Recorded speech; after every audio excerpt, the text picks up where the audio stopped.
Alors, la classification, c'est quand même important parce que ça vous permet de vous situer au niveau de votre travail, de savoir si vous êtes au premier niveau. Ça apporte quand même, comment dire, clarifie ce que vous faites au niveau de la grille de classification, si vous êtes au premier niveau, deuxième niveau ou troisième niveau. Et effectivement, ça a un impact sur le salaire. Plus vous aurez un niveau élevé, et plus vous aurez un salaire élevé. C'est évident, tout est lié. Donc, il y a eu un travail qui a consisté à comment on va remettre tout ça à plat.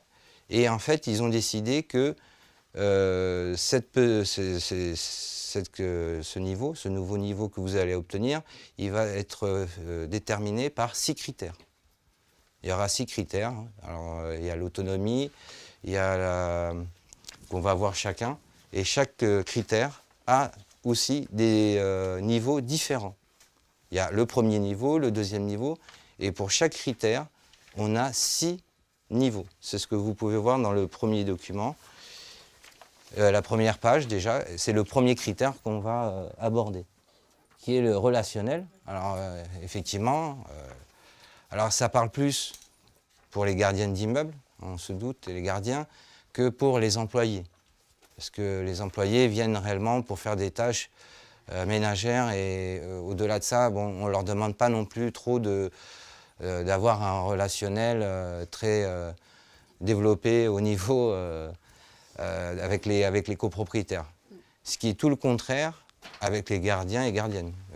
Vous êtes bien vous-même, vous sachez vous-même qu'à chaque fois, vous êtes là pour parfois même faire au-delà de ce qu'on vous demande. C'est-à-dire, vous faites des services, vous essayez même des fois d'apaiser des conflits entre copropriétaires, des copropriétaires entre locataires. Donc, vous allez au-delà. Et aujourd'hui, le relationnel, qui n'était pas le cas avant, est pris en compte. Donc, on demande aujourd'hui que cet aspect de votre travail soit reconnu, ce qui va dans le bon sens. Voilà. Et donc, dans ce critère, il y a, comme je vous ai dit, 6 niveaux. Alors, il y a le premier niveau, et le premier niveau va concerner concernera les employés d'immeubles, parce que là, on leur demande à ne pas... Il n'y a pas d'échange, voilà, rien n'est demandé. Il n'est pas demandé d'échange professionnel particulier, simple convivialité. Donc, je reviens, excusez-moi. Et donc, il ne sera pas demandé aux salariés d'échanger avec les occupants de l'immeuble, si ce n'est d'échanger de la politesse. Donc, comme je vous disais, la deuxième colonne à droite, que je me suis trompé tout à l'heure, c'est l'explication. C'est l'explication de la première colonne. Donc au premier niveau, A, donc il y a une petite explication pour qu'on sache à quoi ça correspond. Qu'est-ce que signifie cette première phrase? Parce que c'est vrai qu'elle est un peu énigmatique. C'est un peu court. Et donc voilà, on demande à être poli et pas plus. Donc au deuxième niveau, là, on demande des échanges professionnels et ou une surveillance dans un ensemble sans complexité particulière. Alors, ceci, qu'est-ce que ça signifie? Eh bien, c'est ce qu'ils mettent. C'est l'ensemble sans complexité particulière est notamment caractérisé par son nombre peu important de lots, une occupation des lots sur du long terme dans un contexte général calme, un bâtiment non situé dans une zone sensible ou sens des pouvoirs publics. Ce critère comprend également le rappel simple au règlement intérieur. Donc ici, effectivement, on peut se dire que là, il y a déjà ce critère-là, ce niveau, je veux dire, excusez-moi, ce niveau peut concerner déjà certaines gardiennes qui travaillent notamment, par exemple, à Paris, parce qu'il y a ces très petits immeubles, entre 20 lots, 30 lots. Voilà, on ne leur demande pas non plus quelque chose de très complexe dans le relationnel. Il faut être poli, il faut simplement dire attention, le règlement dit cela. Alors, ça, c'est ce que, voilà, vous voyez, on vous dit cela, mais concrètement, combien d'entre vous ont le règlement intérieur de l'immeuble? Voilà. parce que ça, c'est quelque chose que j'ai bien constaté, c'est qu'on parle du règlement intérieur, mais beaucoup de gardiennes, on ne leur remet jamais ce fameux règlement. En général, il est affiché dans le couloir. Hein. Pour beaucoup d'immeubles, alors, c'est très rare hein, quand il est affiché, mais moi, par exemple, dans mon propre immeuble, je ne l'ai jamais vu affiché. Et la majorité des copropriétés ne l'affichent pas. Donc ça, c'est un des problèmes. Hein. On parle du règlement et il n'est jamais donné, distribué. Et souvent, c'est au moment d'un conflit, hein, c'est à ce moment-là qu'on doit le réclamer. Pour savoir effectivement ce qu'il en est. Voilà. Ensuite, vous avez le troisième niveau. Alors le troisième niveau, il est simple. Hein. C'est au moment où vous avez un de ces 3 critères, vous rentrez dedans. Donc si par exemple vous avez un ensemble de plus de 60 lots, c'est-à-dire plus de 60 appartements ou des commerces au rez-de-chaussée, parce qu'il faut les compter, des locaux commerciaux, si vous en avez plus de 60, automatiquement vous êtes ici. Il n'y a même plus à chercher, à comprendre si effectivement on vous demande de respecter le règlement intérieur. Non, ça c'est pas la peine. Vous êtes à ce niveau-là. Parce qu'après, les autres critères, il y a aussi qui concernent les gardiens qui seront en banlieue. Parce que là, ça concerne des problèmes, notamment des conflits. Et malheureusement, ces conflits apparaissent plus souvent en banlieue qu'à Paris. Donc le deuxième critère, c'est un rôle de relais en médiation sociale et de gestion de conflits. Donc, si vous avez fait une formation et qu'on vous a donné, comme dirais-je, ce titre, à ce moment-là, vous pouvez dire oui que vous êtes à ce niveau-là.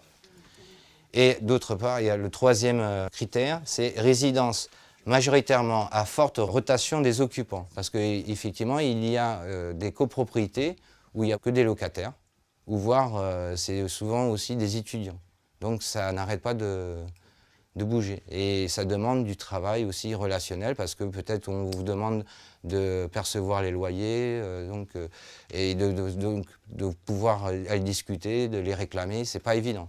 Donc c'est pour ça que, à mon avis, ils ont pris ce troisième critère. On va voir les deux derniers.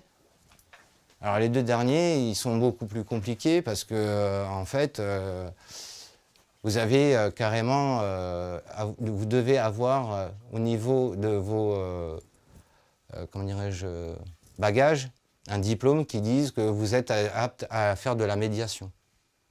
Et ça, concrètement, il n'y en a pas beaucoup qui l'ont.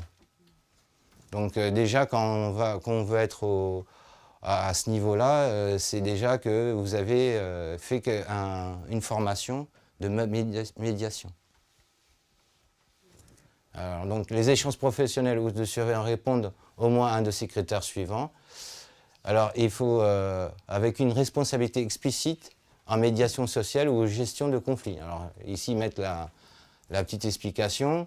Le salarié a suivi une formation approfondie pour la médiation sociale et ou la gestion des conflits. Donc vous voyez, c'est déjà, ça élimine beaucoup de monde. Et là, effectivement, si vous ne l'avez pas fait, cette formation, vous ne pouvez pas prétendre à ce niveau-là. Si nous, on nous met au niveau C112, dans ces cas-là, quand il y a des conflits, c'est plus à nous de les gérer. Alors, entre locataire et locataire, mais bien sûr. exemple. Ah oui, mais l'autre niveau, on ne vous demande pas de gérer des conflits. L'autre niveau qui est inférieur, il dit, c'est soit votre copropriété à 60 lots, ça ne veut pas dire que vous devez gérer des conflits. Mais celui qui a plus de 60 lots, 60 lots. Oui, mais il faut qu'il ait au minimum 60 lots. Alors, on va pas, ils n'ont pas fait 61, 62, 63. C'est entre... Il faut avoir la différence entre ceux qui ont moins de 60 lots et plus. C'est-à-dire que ceux qui sont à moins de 60 lots vont se retrouver au deuxième niveau. Donc, en fait, le troisième... Ce qui est pas très clair, c'est que quand vous regardez par exemple le C112, ils vous disent le salarié a suivi une formation de sensibilisation. Ah non. De sensibilisation, c'est parce que c'est ce que j'ai dit.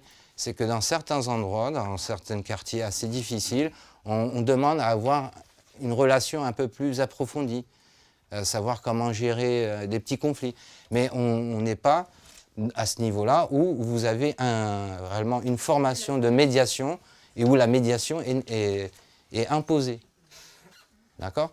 Dans le C112, c'est pas obligé que vous fassiez de la médiation. Ce n'est pas une obligation. Ça dépend du critère que vous rentrez. Imaginons que vous êtes dans une copropriété où il n'y a que des locataires, où il y a beaucoup de locataires qui s'en vont parce que c'est des étudiants, parce que, voilà, pour des raisons différentes. À ce moment-là, vous rentrez dans le C112, mais on ne vous demande pas de faire de la médiation. Quand on passe au D118, la médiation est une obligation. Vous ne pouvez pas y échapper. Et ça veut dire que vous avez fait une formation tout simplement.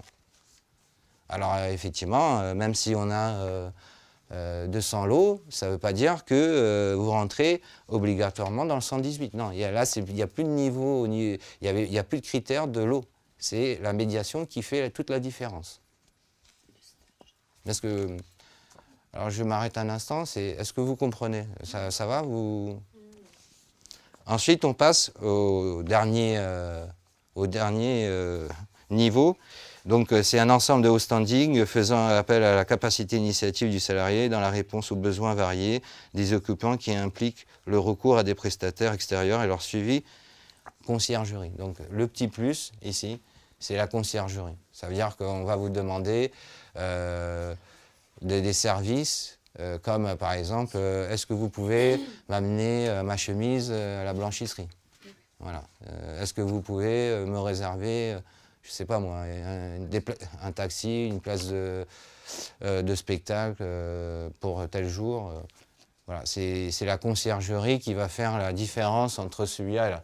La médiation, elle est requise aussi, mais vous allez encore plus loin dans le relationnel, parce qu'effectivement, c'est quand même un service beaucoup plus approfondi que simple... que de faire que de la médiation. Et ça existe.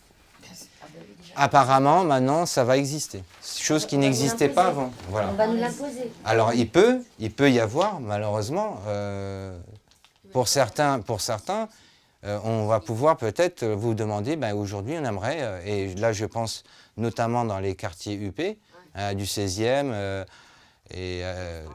voilà, de haut standing, où effectivement, ils vont vous dire, excusez-moi, mais ce serait bien que vous puissiez faire de la conciergerie. Mais pour Maintenant, une rémunération ou après? Ah oui. ben, c'est J'ai justement... pas mes lunettes, donc j'arrive pas trop bien à suivre. Alors là, on est en train de voir, vous voyez, on est en train de voir que chaque niveau a un chiffre, d'accord? Et ce n'est pas un hasard.